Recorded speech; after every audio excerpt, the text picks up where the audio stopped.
Hi, and welcome to the WellnessFX Baseline Panel video training series. In this particular series of videos, we'll be talking about the WellnessFX Baseline Panel and all the different markers on it. Specifically, we'll be talking about what these markers even are in the first place, either physiologically or biochemically. We'll talk about how they're regulated in the body, and after you understand those concepts, then you can better understand what it means when some of these markers are either elevated or low. But since we're talking about blood chemistries, I first want to talk about what blood is in the first place. Now, there are only 4 different types of tissue in the entire body. You have muscle tissue, what's called epithelial tissue, for example, your skin, nervous or neural tissue, like your brain and spinal cord, and the 4th type is connective tissue. Now, of those 4 types, that's all you have. Where does blood fit into this? Now, it's considered to be a connective tissue, and that's because blood, more than any other part of your body, literally connects all the cells of your body with all the other cells of your body. It's an incredibly important and well-regulated fluid. So let's talk a little bit about what blood even is in the first place. So if you had your blood drawn right now and you filled up a vial, obviously it would be this red sort of liquid solution. But when it's centrifuged or spun down, the heavy stuff in the blood tends to go towards the bottom, and the lighter stuff will stay on the top. Now, the bottom stuff, the heavier components of blood, are often referred to as the formed elements. It's really just a fancy way of saying the cells of your blood. Now, those 3 primary cells are the red blood cells, which are responsible for binding onto oxygen and carrying oxygen around your body, white blood cells, which are part of your immune system, and platelets, which are involved with clotting or coagulation to help stop bleeding if bleeding were to occur. So when blood is spun down or centrifuged, the stuff that goes down to the bottom, the cells, are referred to as the formed elements: red blood cells, white blood cells, and platelets. Then everything else on top of that is referred to as the plasma. Now, of the plasma is really where you're going to find just about anything that is on a blood chemistry. The first really important comment to make about plasma is it's about 92% water. And this comes into play when we start looking at blood chemistries, because there's a lot of people who are dehydrated today. And if somebody's dehydrated, then the plasma portion of their blood actually suffers to some degree, and that can make some changes on a blood chemistry test itself. In fact, you can actually pick up dehydration using a blood chemistry test today, which is pretty great. The second major component is just referred to as proteins. Now, water is about 92% plasma. Plasma is about 7% proteins. Now, these are a variety of proteins, many of them that are made in the liver. Things like albumin, which we'll talk about in this video series, globulin, things like transferrin, which is a protein that binds onto iron to carry it around the body. Things like complement proteins, which are associated with your immune system. Things like fibrinogen, which is a protein made in the liver, found in the plasma, that's involved in clotting. So there's a variety of different types of proteins, all in varying amounts, but proteins make up about 7% of your plasma. Well, if water is 92% and protein is 7%, that really leaves about 1% for what you could say is just everything else. And everything else are things like vitamins or minerals or electrolytes like sodium, potassium, chloride, phosphorus, magnesium, for example. Other would also include things like glucose. It would also include gases like carbon dioxide and water.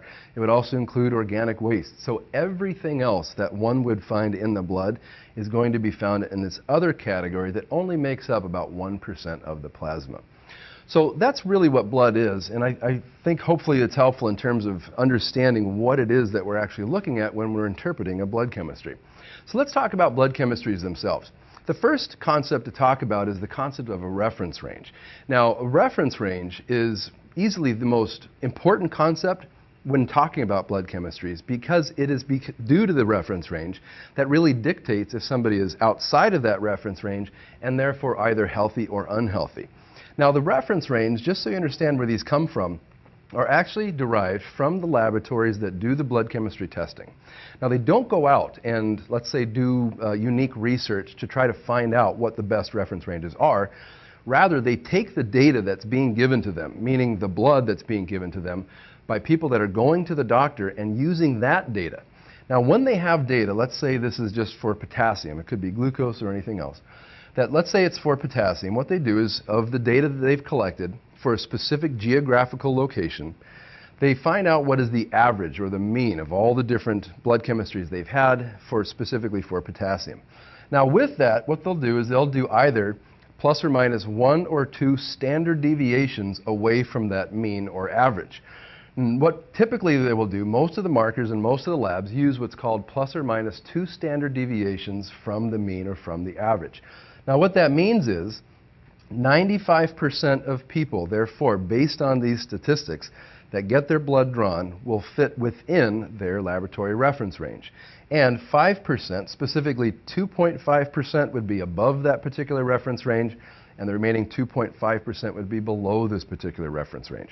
Put another way, 1 out of 20 people, if they had their blood drawn, statistically, would fall either too high or too low outside of this reference range.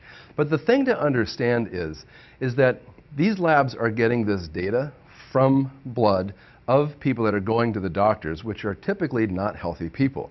Most healthy people don't go to the doctor nearly as often as people that are feeling sick or are unhealthy.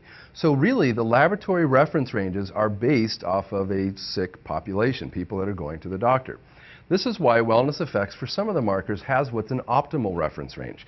Now, what we're trying to do is not just catch disease after it's already happened, but ideally to prevent that from even happening in the first place.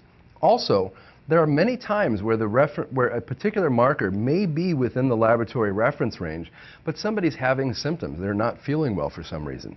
And this is why an optimal reference range was created, so that hopefully you catch some of those things before it actually becomes a problem. Another concept to talk about with blood chemistries is simply that there's no perfect test. Now, blood chemistries, more than any other test that's available to us today, is the most internationally respected, scientifically validated, and cost-effective way of evaluating and assessing our biochemistry and our physiology. There are some amazing tests out there today, but they don't fit those criteria. Some of them are not used around the world. Some of them have not been proven scientifically, and some of them, quite frankly, are really very expensive. So in terms of the fact that the entire world uses blood chemistries for evaluating health, that it's been scientifically validated numerous times, and for the cost, the amount of information you get for the price that a blood chemistry costs is amazing. Everybody should be getting a blood chemistry for this reason. However, there's an art and science to looking at blood chemistries. The science is kind of the easy part. That's really understanding what the markers are and how they work in the body. And that's really the essence of these videos. But there's an art to it as well, and that's understanding that there is no such thing as a perfect test, and on occasion you can have certain things that happen with a blood chemistry, and we'll talk about this periodically throughout this series, that shows maybe a false positive or a false negative, meaning that that's not really what's going on in the body. I'll give you a couple examples. One is whether or not the client or patient was fasting.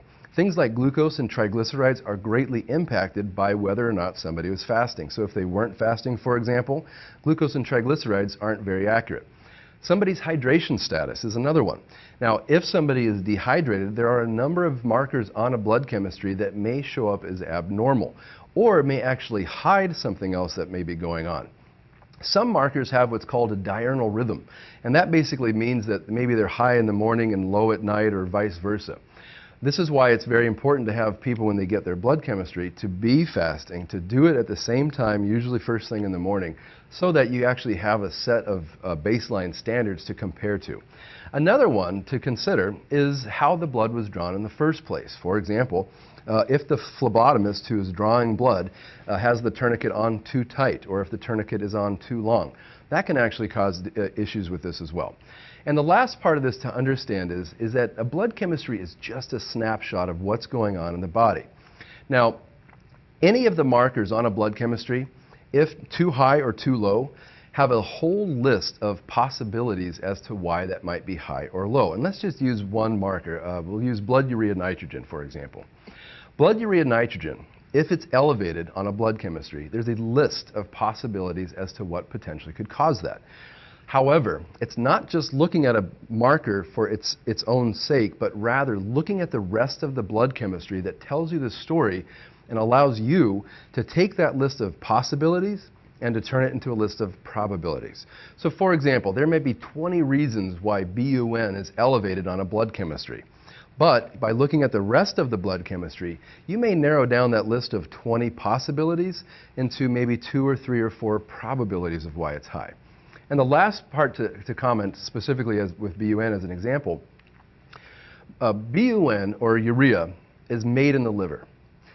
It's cleared out of the body via the kidneys. And I just use this as a point to illustrate how there's an art and science to blood chemistries, and it really takes looking at these very scientifically, if you will, and critically to understand what's going on.